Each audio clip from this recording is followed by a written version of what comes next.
adoption requires dedicated time and effort and multiple iterations. It comes with its own set of challenges. For example, to discuss observability, there are hallucinations, right? You need to put right guardrails in place. You need to ensure that your prompts are or your LLMs are giving you the output, because if you change an LLM, it may or may not give you the same accuracy or same kind of results that you're looking for.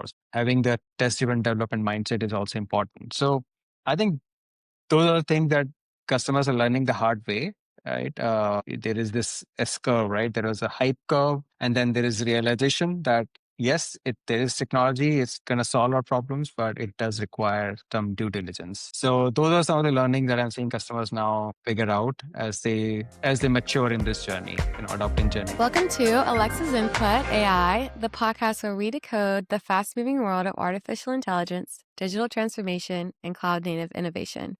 I'm your host, Alexa Griffith, and today I'm excited to welcome Swagat Kulkarni, a seasoned architect and thought leader in digital transformation, agentic AI, and cloud technologies. Swagat brings over a decade of experience in helping large-scale enterprises navigate the dynamic technology landscape, translating complex business needs into scalable, future-ready solutions. So he's currently a senior solutions architect at Amazon Web Services, AWS, and Swagat has been guiding organizations through cloud-native adoption, agentic AI use cases, and modern architectural best practices. So before AWS, he led digital initiatives at Publicis Sapient, Cognizant, and Professional Access. He drove innovations in e-commerce, microservices, and headless architectures. So in this episode, some things we'll explore are how he approaches the design architectures that balance innovation with resilience, the rise of agentic AI, what it means for enterprises looking to adopt intelligent systems, and some lessons learned from shaping cloud-native commerce and enterprise transformation at scale. So if you're curious about how to blend technical vision, AI innovation, and enterprise reality, this conversation will give you both the inspiration and those actionable insights. So Swagat Kulkarni, welcome to Alexa's Input AI. Let's get into it. Yeah, thank you, Alexa. Looking forward to this. So you have an interesting path. Tell me a little bit more about how you came to be where you are today. Yeah, sure. I think my journey started as a fresh graduate from college. I started my career working as a software engineer at a large system integrator back in India. And at the time, I was primarily focused on customers in retail and e-commerce verticals. Gained experience in building large-scale distributed system for some of the big brands in this space, such as Nordstrom, Gap, and Walmart. After a while, I slowly shifted my role from building to advising and helping large enterprise customers adopt the architecture at scale, and really leading larger teams across different geos and verticals. So move from engineering to consulting, if you will. And then also moving from just focusing on technology to some of the core components of large enterprises like data strategy, how digital transformation helps enterprises move at a faster innovation. Those were some of the areas that I started focusing on. And now I'm working at AWS as a solutions architect. And I think all the skills that I've acquired over a period of time really helps me in this role as well. Nice. So what exactly do you do at AWS? Like, what's your day-to-day? What kind of problems are you solving? Can you go into that a little bit? Yeah, absolutely. I think my role at AWS is of a solutions architect. So at a face of it, it sounds very technical. Obviously, the role involves me working with my customers and building architecture designs in cloud at scale, uh, making sure that they are resilient, scalable, and following some of the best practices that we want our customers to adopt. But we also call ourselves, as field CTOs. It's a bit of a glorified term, but the idea here is we want to operate as a trusted advisor and a strategic advisor for our customers, and we are encouraged to think like a CTO. Um, as I'm a generalist solutions architect, which means that I get to work with multiple domains at a customer. It's not one team that I focus on. I work with platform. I have to work with data, machine learning, So there are both host of teams that we work with, and our goal is to make sure that we are driving towards the business outcomes that our customers are wanting to achieve with the help of technology. So at a very high level what I do. I also spend time learning. That is the core essential part of my job, especially at the pace of innovation that is happening these days at AWS and in technology in general. It's important for me to continuously learn and have that mindset. Um, and also, it's important for me to get into the habit of storytelling. And why is that important? Is really the way we want to convey the messaging from AWS to our customer on how we help them build, how our services help them innovate. So that's super important as well. And then there are days when I get to be in a podcast like this. So yeah, it's fun, a fun role to be in. I love that. I also am a very curious person. I recently started a Substack blog about Curiosity Log because I made a weekly learning and then like I make notes where I write, if I see words or like phrases or like a book quote or like if I learn something cool about a country, I kind of write it down. So I share the passion for learning with you. So it seems like if you're drawn to learning and working on new challenges, like this type of role would be good. And you also mentioned storytelling, which is another thing I've been thinking a lot about recently. I was reading the Harvard Business Review on managing yourself, and it also talked, or maybe it was on communication, that one as well. It talked about storytelling, and I was thinking about it. Can you tell me more about how you see storytelling as impactful, why it's interesting to you? Yeah, absolutely. I think it's super important because if you can weave a story around the message that you want to deliver, it lands well with your customers, right? So, for example, we come up with new services every other day. There are new services coming out of AWS, which is great, but how does it impact the customer? Why those services are something that customers should look at? We recently launched a very important service in the world of agent called Agent Core, and it tries to solve a real world problem for customers, which is to deploy their agents, AI agents, into production. Now, if I just tell them that, hey, look at Agent Core and this is what the service does, it may not resonate well. But you want to weave a story around what are the challenges that customers are facing today when it comes to deploying the agents. There are a lot of POCs happening right now, but are those POCs really adding value? When will they add value is when they go to production. And that's where you want to look at services that allows you to take them to production at scale in a resilient architecture fashion, right? So making sure that you tell a story so that it makes clear sense to your customer and it as to why it matters to them. I think that's important. And that's where I think this art is. Again, I'm not saying that I'm expert at this, but this is something we have to learn. Because in this role, I have to talk to customers a lot. We also talk to events, large events like reInvent, or there are many other multi-customer events that are happening within AWS, and we are encouraged to participate. And it's important for us to develop this skill because otherwise you won't be a sought after speaker, if you will, right? Mhm. In such conferences. So yeah, it's a skill, very important and something I aspire to learn every day and improve on. Me as well. I was thinking like maybe if there's like a private tutor for storytelling, we could practice it. I mean, for text storytelling, there's probably some things you've picked up on that are good. Are there like any resources or any formulas that you've seen specifically for telling a story for people in tech that is really useful? Yeah, I think I have some blogs that I usually listen to. Those are always helpful. Blogs that I read, and then there are some podcasts that I listen to. So I think the podcasts these days do a very good job. I mean, including yours also. When I listen to some of the podcasts in the previous one that you had, I focus on how the presenter is telling their stories, right? And it really has. There is a method to madness, as they say. And yeah, I think listening to good speakers, good in general, it does help. Both within the organization, outside the organization, and just see how they present, how they carry their conversation. I think that itself is more than enough to learn the skill. Yeah, I agree. And I think that it's like especially important in tech, especially as tech people, maybe they index harder on skills that are less focused on communication, or at least Right. traditionally it's overgeneralized as that.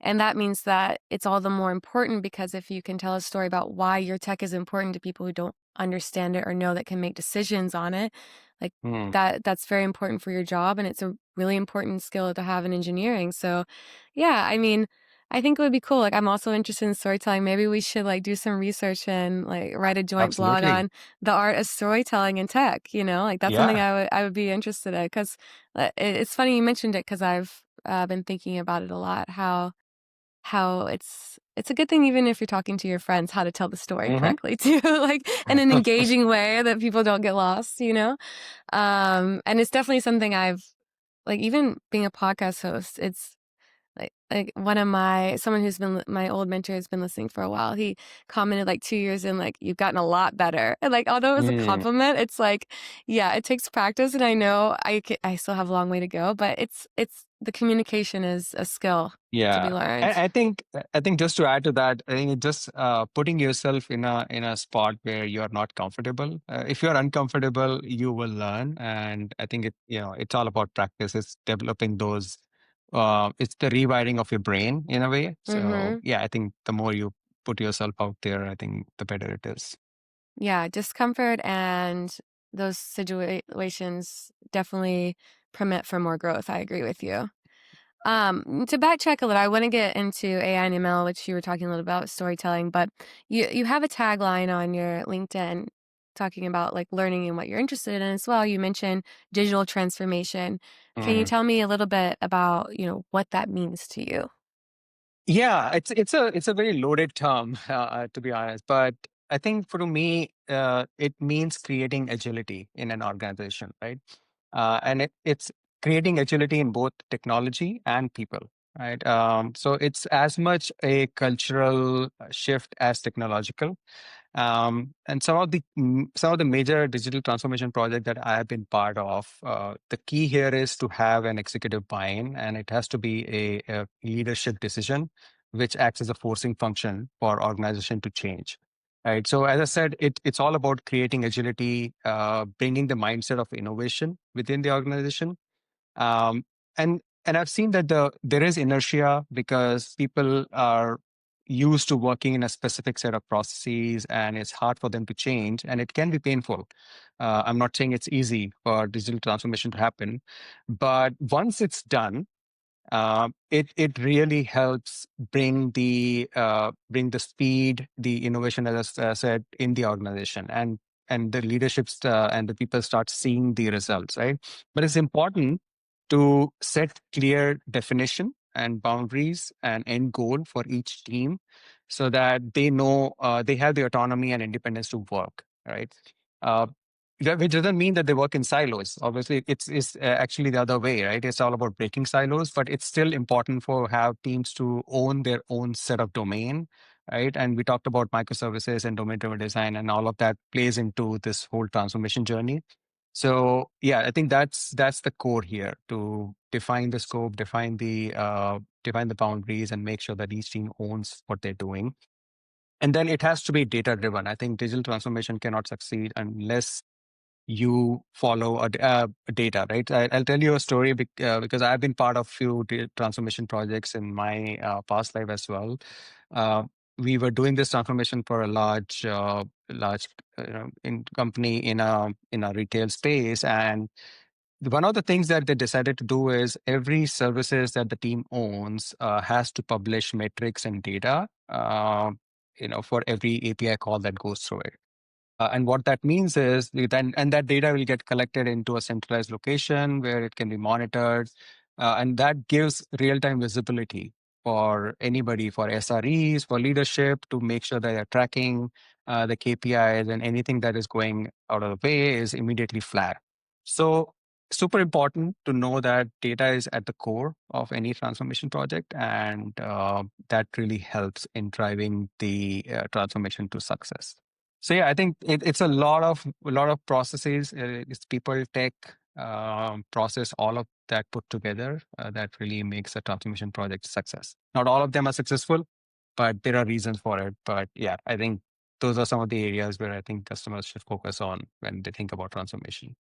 So can you give me some other examples of a good case that you saw that's in like how that changed the org or the structure of the team?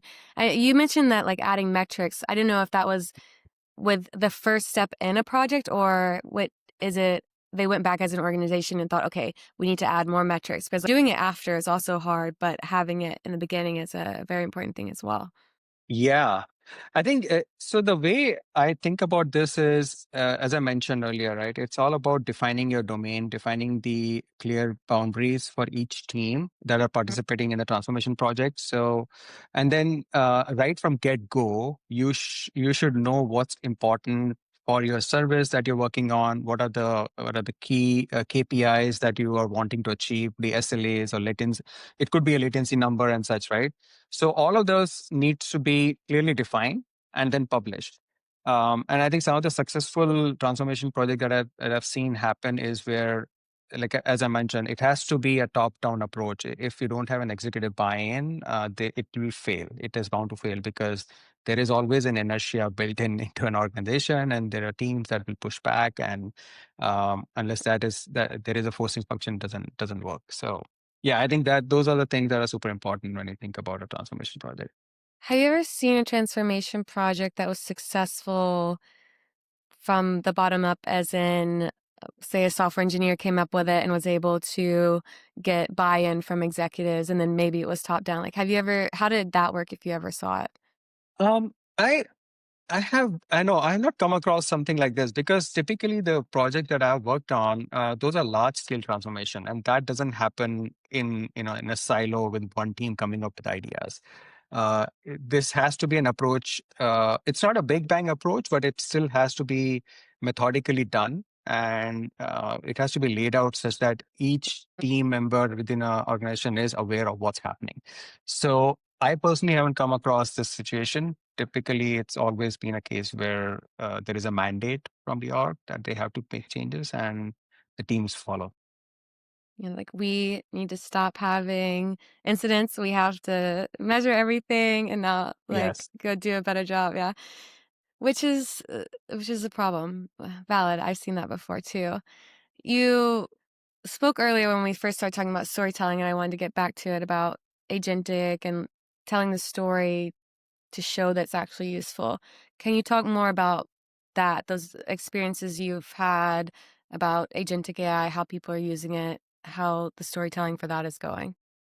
Yeah. Oh, wow. I mean, this is one space which I am super bullish on, and agentic AI or Gen AI in general has had a lot of buzz of late, and I think there are some real world problems that I'm seeing solved by this technology. Um, For example, there are traditional AIML still out there, right? We can't say that it's going away, but with Gen AI, with LLMs, you are now able to just use the same model for multiple tasks, right? That's game changing, isn't it? Right? You don't need to worry about training multiple models. And I mean, this is from a real customer story that I'm working with, and they are now using a same LLM to solve for classification, entity recognition, you know, doing some additional tagging work for their data. So it's all done by the same model without them training multiple models. So that's game changing, in my opinion. Then there are some larger implications of this technology, right? We are talking about potentially solving for uh, some of the lasting. I mean, some of the um, diseases that initially were not. We didn't have answers to. For example, life-threatening diseases like cancer or Alzheimer's. We probably will find some cure for it with the help of Gen AI. Back in India, there are many startups who have embraced this technology, and they are now also working on helping farmers in the agriculture space use this technology to improve their crop yields by better assessing when to irrigate, and how much of a fertilizers to put in the soil, and all of this is done with the help of AI, which I think is the way to use this technology to actually make a lasting impact, right? So those are the areas that I feel where innovation is happening. And uh, the fintech space also is another area where I think there is remarkable progress happening. I can attest to what's happening back in India as well. But yeah, that's another story. We can go on that. But I think the future is bright, and I'm pretty bullish on what this technology entails. What are you seeing day to day for agentic AI? Do you feel that people are generally just trying to use it and not always fully thinking about what is really the best thing to use? Yeah. Are you seeing people actually starting to think, is this worth it or not? Like, how is the process going? How are you advising them? hmm it's a good question. I think there are two camps here. There are companies who have fully embraced this technology, and they are already starting to look at Gen AI as something uh, that can have potential impact on their business processes. But there are other companies who are relatively new, and that's one thing when we are in this space, when you realize that not everyone is up to date and not everyone is keeping tab of what's happening in this space, right? We are in technology and we assume that all our customers are also keeping pace, but that's not I true. don't know if I'm still keeping pace either. There's so much going Yeah, on. right. Exactly. So it's a fallacy and wrong thing for us to assume that customers are doing that. But I think the core challenge here is uh, you do a POC on Gen AI without thinking about what are the real outcomes you're looking to solve. What are the problems you're trying to solve? So if you're doing it just for fun and just because, hey, our board has asked us to do something with Gen AI, then there's a problem, right? So I always tell customers, and we work with them, first talk about what problems you want to solve, what outcomes you're looking for, what are your success criteria, what does success look like for you, and then think about technology just like any other technology. It's just a means to an end, right? It's not, don't go tech first. Don't try to, hmm don't try to come up with problems just because you have a technology. So you should have a problem and then you think about tech. So, and again, Gen AI may not be the only answer. You could just go traditional rule-based machine learning, right? It doesn't have to be a fancy Gen AI model for everything. But yeah, I think the core here is if customers not realizing that they're trying to solve a real problem and they're just throwing technology at everything. That to me is a recipe for disaster. Definitely a tale as old as time, though. I mean, people are always trying to use the newest technology just because it's hot. But being focusing on solving a problem, I think I really like when I was at my old company, Blue Core, I mentioned this a few times on my podcast too. They had this really great motto, which I think they've updated to be somewhat better, and I don't know what it is now, but it's as simple as possible, as powerful as necessary. And I really like that mindset. It's always stuck with me. And I think that's very solutions focused. What do you need to get the job done? Because a lot of times, even as engineers, we also want to play with the fun stuff and like, what if it's distributed? What if it has cache? And like, it just doesn't always need it. And I know that's sad Yeah, for the people building it sometimes, but it just doesn't need it. you're right, and simplicity is the key here, right? You Yeah. can go crazy. You can build a multi-agent systems, but then you should know that you got to run this in production, and these systems are non-deterministic by design. So you got to be careful. Always start simple. Start with small steps, and then see if you can get to a point A to point B by not making it overly complicated. So I always advocate for simplicity and then hmm take steps towards adding more if needed. So I think that's the key here. Yeah. I think it's cool that you get to talk to so many different clients and see all these businesses' problems every day. What would you say that you're seeing people in general struggle with the most? When it comes to the technology, I think it's the readiness of the people itself, and the way the organizations are structured. So, for example, it's a very simple example where a customer is wanting to experiment with Gen AI and they want to start working on looking at a model. Let's say on AWS we have Bedrock, which provides access to multiple large language models. Just to get access to those models can sometimes take weeks. because of the processes that are defined within the org, right? So that kind of stifles the innovation, the pace at which they can experiment. So those processes, as I mentioned, needs to adapt quickly, and they need to change quickly so that people are not feeling constrained because of that. Um, there is also mindset, as I said, that people are struggling with.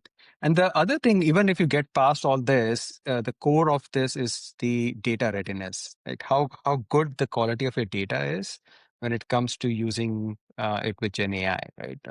A simple example is, you build a retrieval augmented system, a RAG system, for example, which uses your data for context.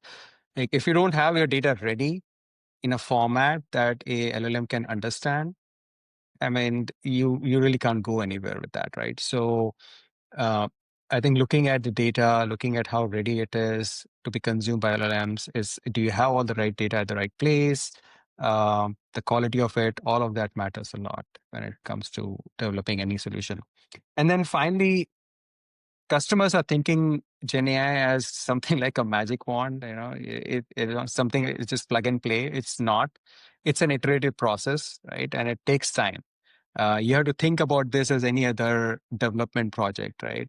You have to think about how you define your test cases and do your test driven development and all that, and iterate over it a lot so that you get to point A, point B. So I think those are the things. There is a lot to unpack here, but I think companies are now realizing that it's not a silver bullet and it takes time to adopt to this technology.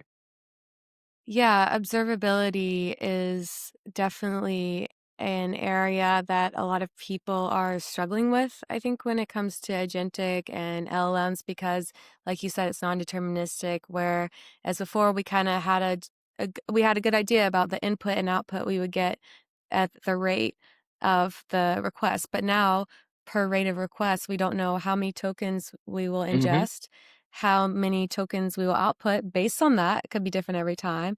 And also, like, the query per request could be many for a given request. You can't determine all of these things that you need to be able to somehow measure to know how much memory, how much you need to run, how much it's going to cost. So I'm doing a talk actually on SLOs at SRECon in a couple weeks in Dublin, and we're talking about this. But so it's been on my mind. So it's validating to hear that also other people are struggling with it. So I hope that it will be a beneficial talk, because it's definitely, Yeah. although you have the same foundations, of course we need to monitor. We still need to we need to see the memory, but measuring it is becoming more difficult to do consistently, and putting constraints on it, trying to get the optimizations, like how many queries do you really need? That's something that's not easy. And like, just like with, I mean, it follows the same pattern, just like with distributed systems, you need to know where everything is. Same thing with tracing for like agentic, but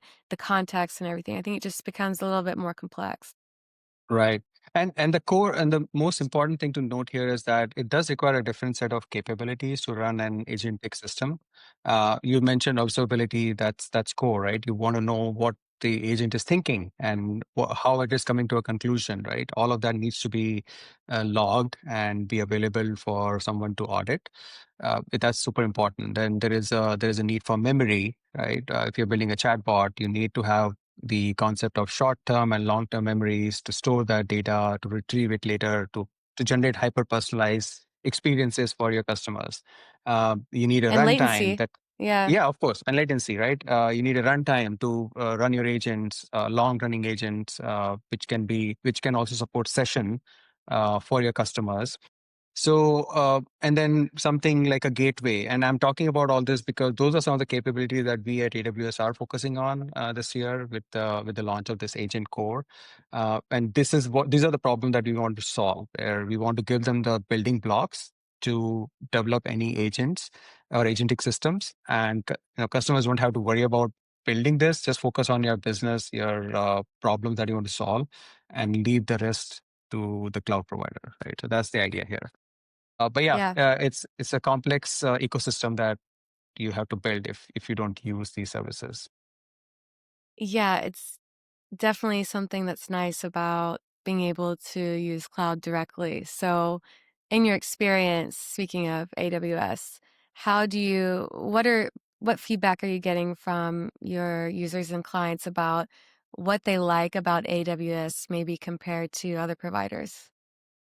Yeah, so I think one of the core tenets for us is we don't really obsess over other cloud providers. We obsess about our customers, right, and what they are looking for. We actively seek feedback from customers using AWS, both good and bad. And most of our services, I would say 90% of the development or feature development that happens within AWS is a direct impact of the feedback that we get from our customers. So that's a testament of the fact that, customer obsession, we call it, there are leadership principles here. It's not, those are not just words. I think those are really lived. So another the core differentiator, I would say, is the obsession that we have for customers, right? And the pace at which the innovation is happening now Mhm. within this space. And I'm right in the midst of it because I directly work with customers who are using this technology, and I work with services teams who are building this. And I can see the urgency and the rate at which the innovation is happening within AWS. I think it's fascinating. It's scary at times because you need to keep up with all this, but Yeah. it's also exciting as well because I'm so excited about the future, right? Excited about the stuff we are building, and there's more to come. So I think overall, I'd say we are well positioned as a company to provide what customers need to keep up with the pace of change, and we are here to support them.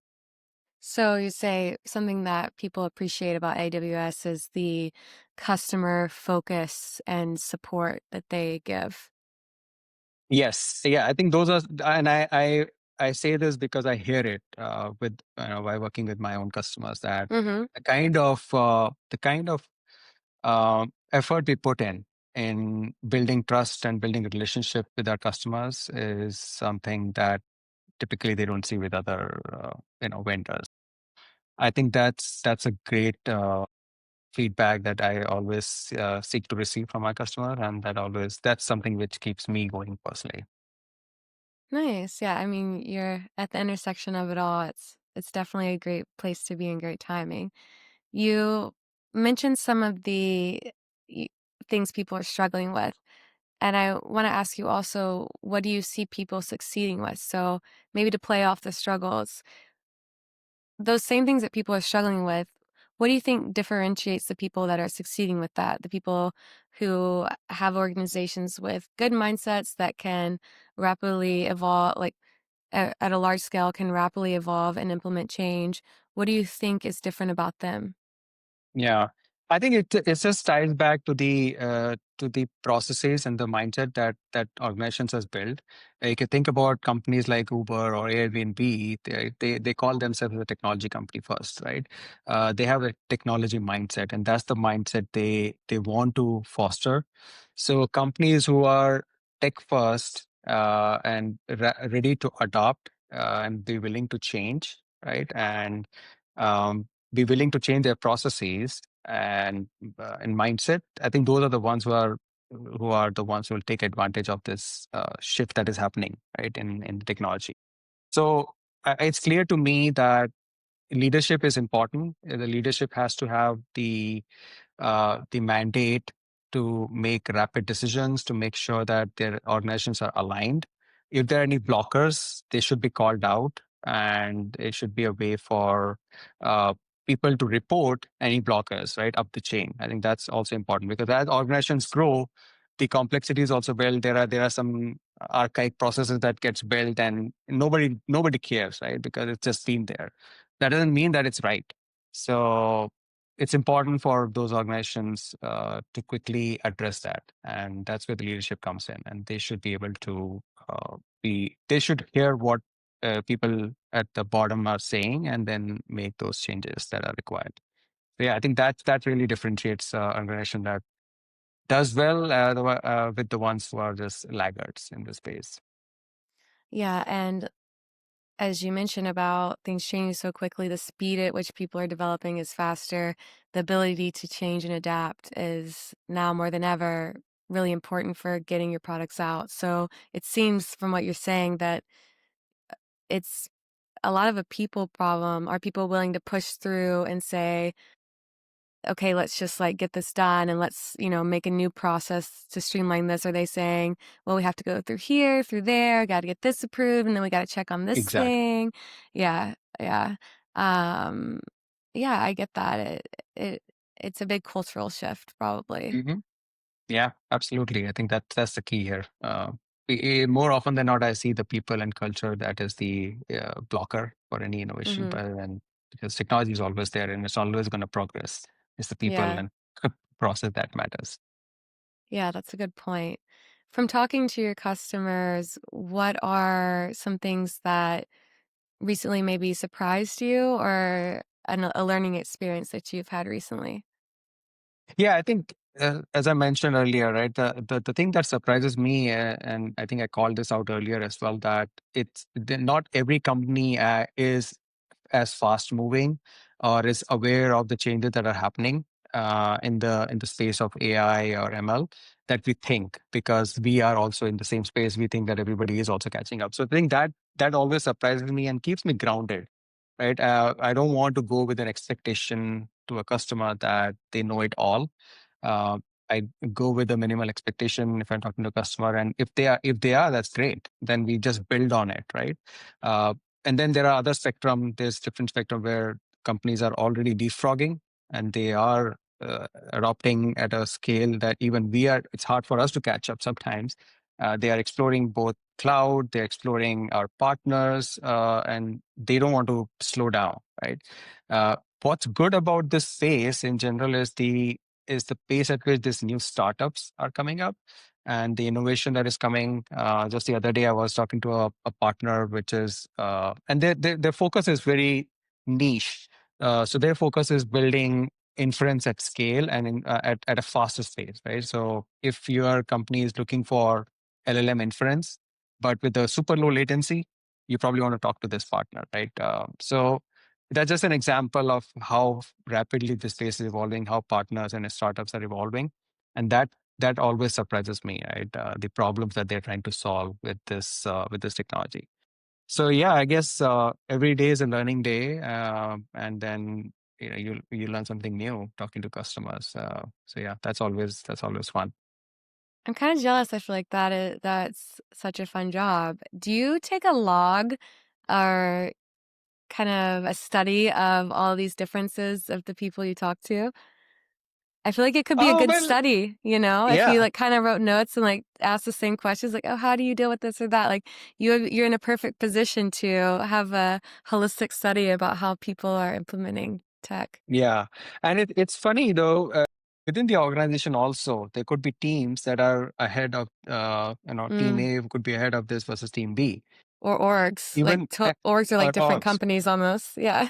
Exactly, there are different orgs. One org is doing much more in this Yeah. phase than the other org, and the good thing is we kind of become the glue between Hmm. these two orgs, and we are able to tell them, "Hey, go talk to org A. They have already done some cool things now, and learn from them."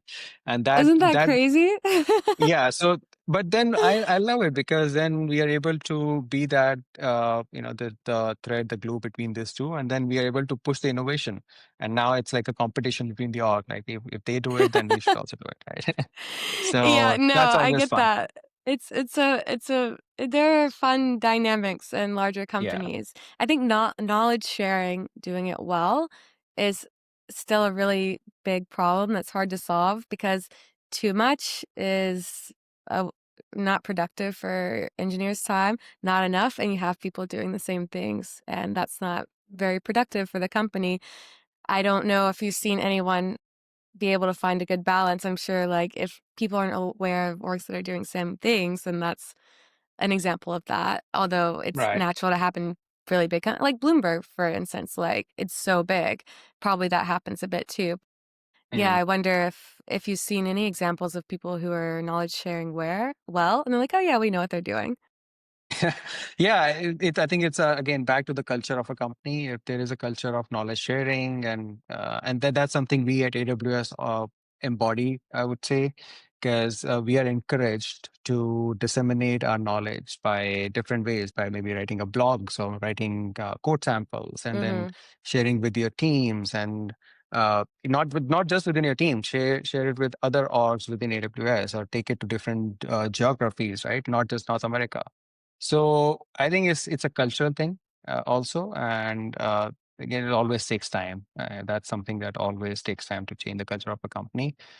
That's why being a startup is good, because then you can lay down the rules right from the get go, versus a big org where things just takes time to spin the wheel. Yeah. Yeah, pros and cons of each. What are there any tools that your clients are talking to you about that make you excited? I know that you probably encounter so many, and AWS is also known for having a wide range of offerings of things, so you probably Mm. encounter so many tools. Are there any that are exciting? Well, there are many. The most talked about tools these days are all about developer efficiency, agentic coding tools, cursors of the world. Or we have Q Developer. AWS launched our own ID called Kiro recently, a spec-driven agentic development tool, or IDE. So those are the ones which I think that's one use case that pretty much all our customers are kind of bought in, that they must leverage these tools so that it just helps improve their efficiencies and help them get product faster out there. It's still hard to track the success of these tools, but there are ways to do it. But yeah, I think those are the tools that I hear a lot. Most of our customers are excited about. Yeah, and there are some open source toolings out there. There are gateways. We talked about Envoy Gateway. There is open source LLM evaluation frameworks. I personally worked with PromptFu as one of the evaluation framework this year pretty heavily. There are many, and I think some of them have higher adoption versus others, but there are plenty of tools out there that customers are looking at. Yeah, there's so many tools. Yeah, and just for those listening, how we met was from the Envoy AI Gateway, which is a project that I'm working on. It's open source, and you had done a blog on it. So Yes. that's when I reached out and was like, "Hey, are you working on this?" It was a really cool experience for us because my manager was saying, "Oh wait, someone wrote an AWS blog on it," and it's always cool to. I mean, as you write blogs, you probably have a similar experience, and I used to write blogs, kinda how I got into, like, content creating for tech, but having people reach out and just tell you that, "I read your blog," or "It was helpful," or, like, connecting through blogs, it was always such a cool Yeah. experience for me, so it was cool to be on the other side of that. Now I'm reaching out to you as a blog writer.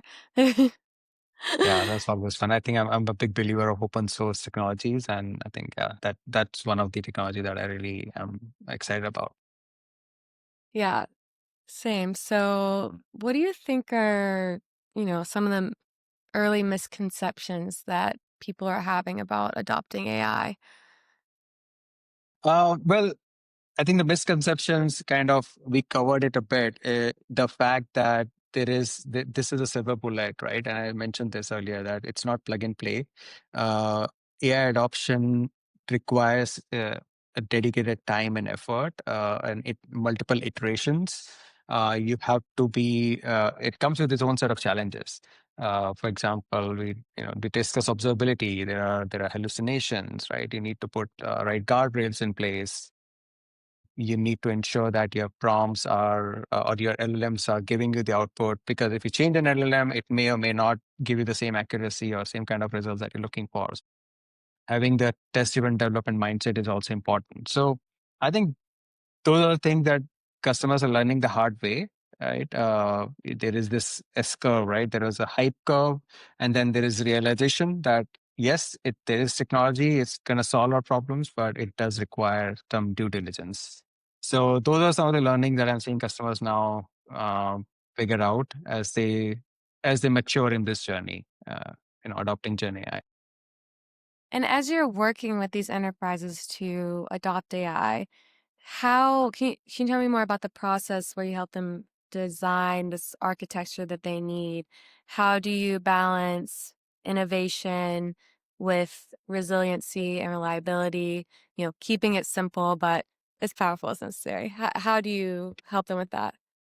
Yeah, I think it depends on it. You have to work backwards from where customer is, right? And some of the customers are more open to using some of the managed services that we build. I think the whole idea about leveraging managed services is to take that burden off of their shoulders, customer shoulders, and they could focus on building real value.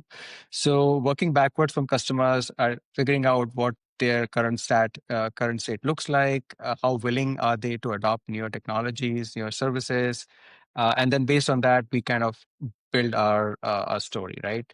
At the end, like you said, the goal is to build resilient, scalable systems, and it can be done in many ways. There is no one path to it, right? You can build those. In some cases, it would be more base infra level changes. In other cases, customers are more open to adopting serverless managed services. That it makes it easier for them to make those changes. But at the end of the day, we want to achieve the goals that customer has set for themselves, and the architecture that will support those goals. So yeah, I think listening to customers, working backwards, I think those are critical tenets to achieve success in this role. How do you decide on the architecture when it comes to a managed solution or a non-managed solution? What I mean by Hmm. that is like when to use Bedrock versus maybe another solution where they have more control of it, cost-wise as well, latency-wise. How are you making those decisions? Yeah. It's not just me who would make the decision. There are many factors. So I think it depends on the customer's mindset. It's a build versus buy. So if there's a customer who is build mindset, they want to build everything themselves from scratch and use our infrastructure layer, right, for supporting that. And then there are customers who are buy mindset, and they will be more accepting of some of the managed offerings that we have. Then there is obviously the cost factor that comes into picture, the ROI. Some customers don't have enough resources to build, so they naturally gravitate towards buy.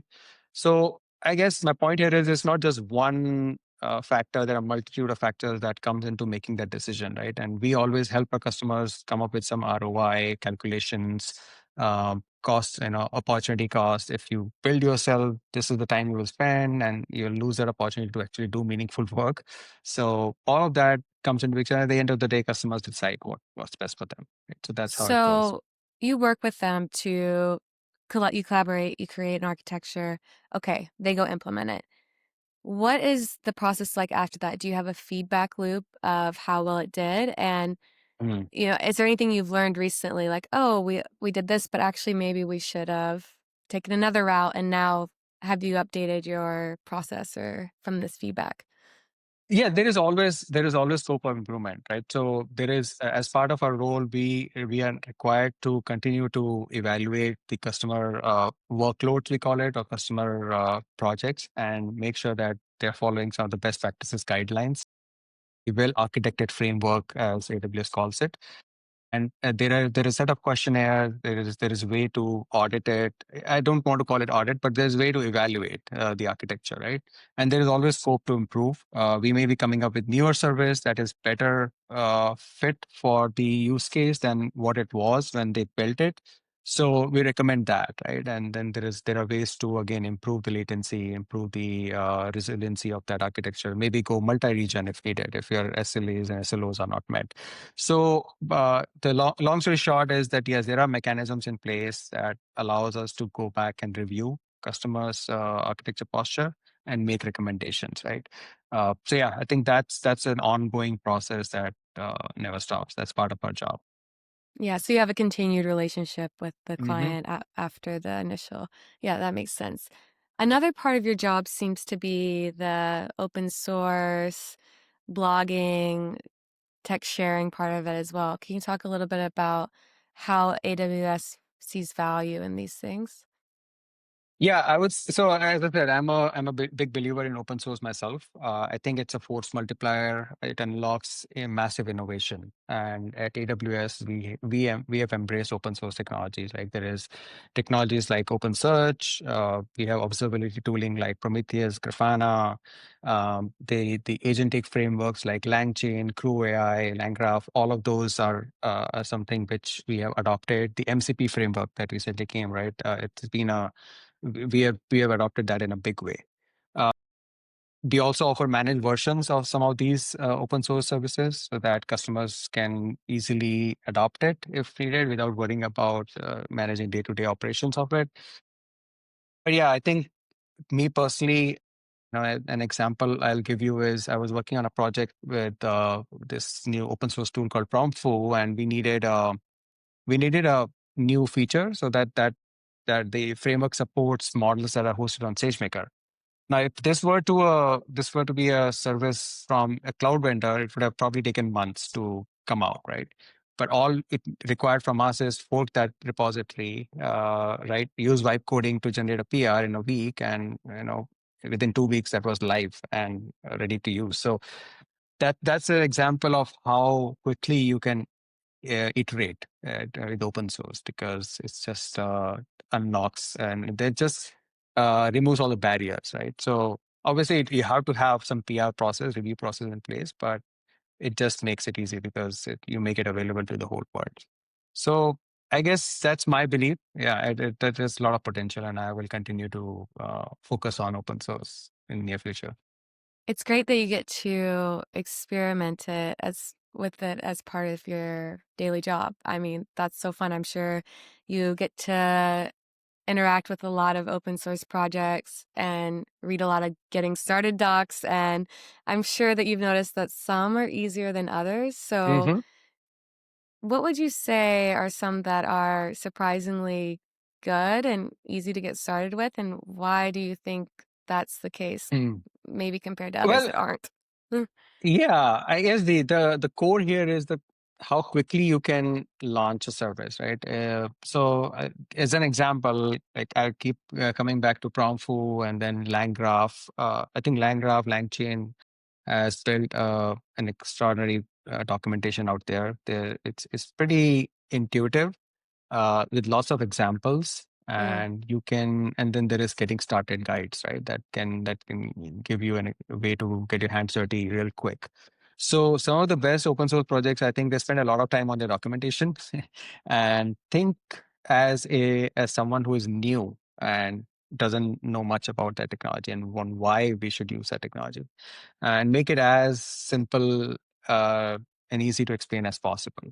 And those are the ones who shine the most. Some, and there are others where there is promise, but the documentation kind of becomes overly complicated, and that's where people start losing interest. So keeping it This goes simple back to and the storytelling thing as well. I yeah, I think when I was learning and writing to learn too, it was I almost wrote it for myself how I learned, very clear. mm, And it's almost if you're too far removed from that, well, even if you are, being able to put yourself in that mindset of a beginner is really important for, you know, sharing the story of why people should use your open source project. Like, there are probably great open source projects out there that work really well, but just they didn't get a lot of adoption because they couldn't tell the story. So, yeah. just There you goes go. back to exactly what you said.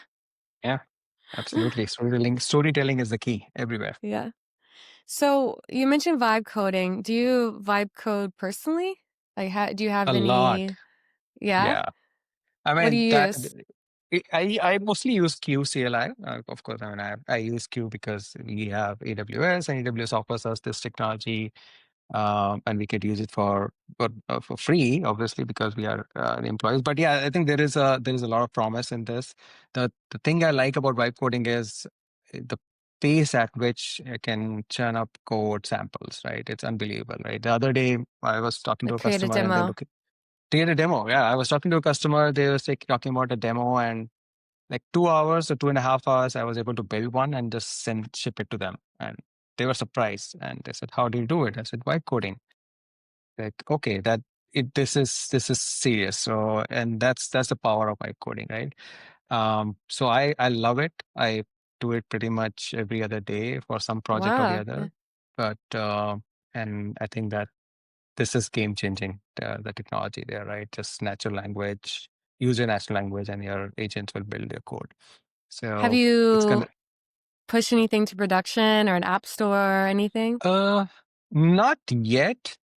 We have not yet done that. It's mostly been my own personal. When you say production, it's like I pushed few things on in official AWS GitHub repositories, right? So those are still production ready code, but yeah, there is no production workload as such. But I'm hoping that customers use it.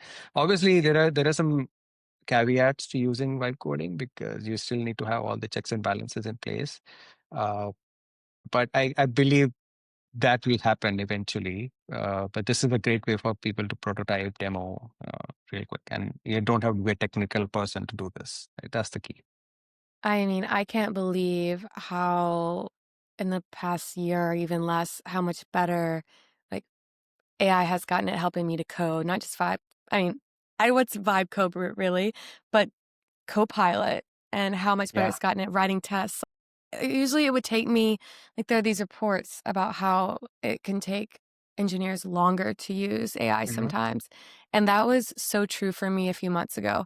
Like, it would just Hmm. take me longer, but it's not true anymore, I don't think, especially Yeah. for tests. It's gotten a lot better at tests, at least Gemini. I love using Gemini for, tests, and like, at first I was a little bit skeptical, but now I'm like, "Wait, this is actually really good." I also use Yeah. Replit for a personal thing to build a demo, and I was, like, procrastinating it because I was like, "Oh, I gotta, like, like, it's just, like, a whole project I need to start because I had this, like, mindset of it, and I asked ChatGPT because I was, like, going back and forth about a user story and, like, everything I want, Hmm. making it detailed.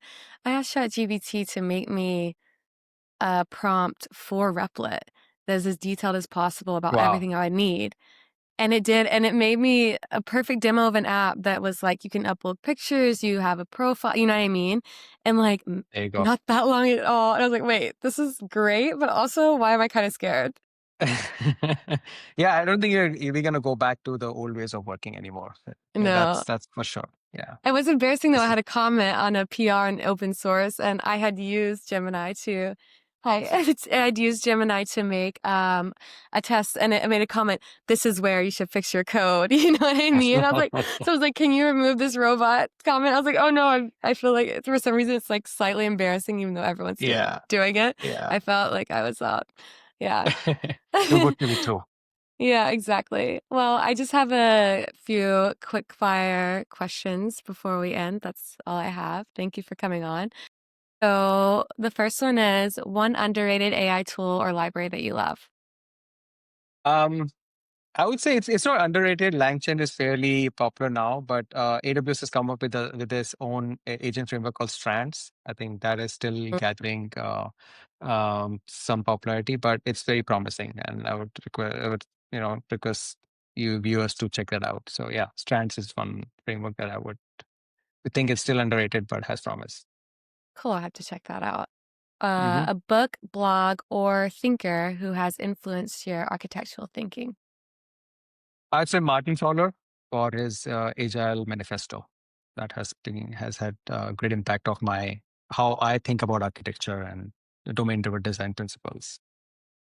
Nice. Yeah, there's a couple Substacks I've been reading. One is my friend Devanch's on artificial intelligence made simple. And I Hmm. love the way he breaks things down. I think finding someone that you can, especially with everything changing in AI, that digests information that you can read weekly also is a great thing for people looking to try to stay up to date in this space. Next is, what is one misconception about working at AWS? Okay, that's all about infrastructure, and it's far from it. It's actually about building solutions using the building blocks that we provide. Actually, there's a renewed focus within AWS to build and deploy solutions for customers, so that they don't really have to work with infrastructure. So I think that's one of the misconceptions that I hear. Yeah, it's actually a innovation engine for many startups these days, and it's a lot more than just infrastructure.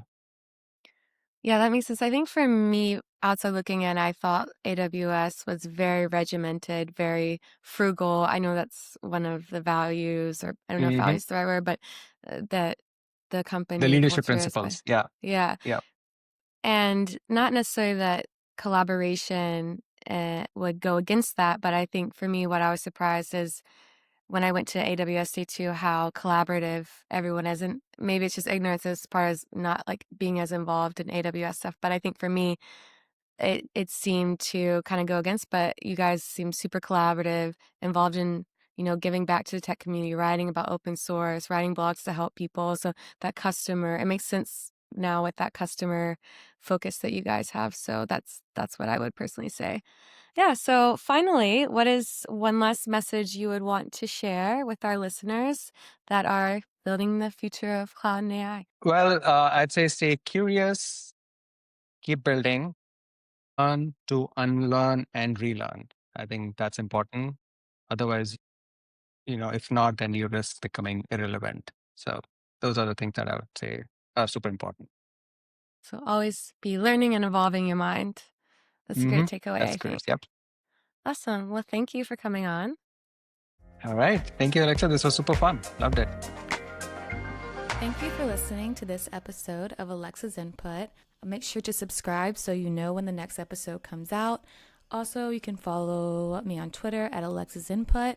Finally, any donations are welcome. You can go click the link in the description, go to the Anchor page, and I do take donations because I edit and record these podcasts on my own. So those are very much appreciated. Thank you, and I'll see you next time.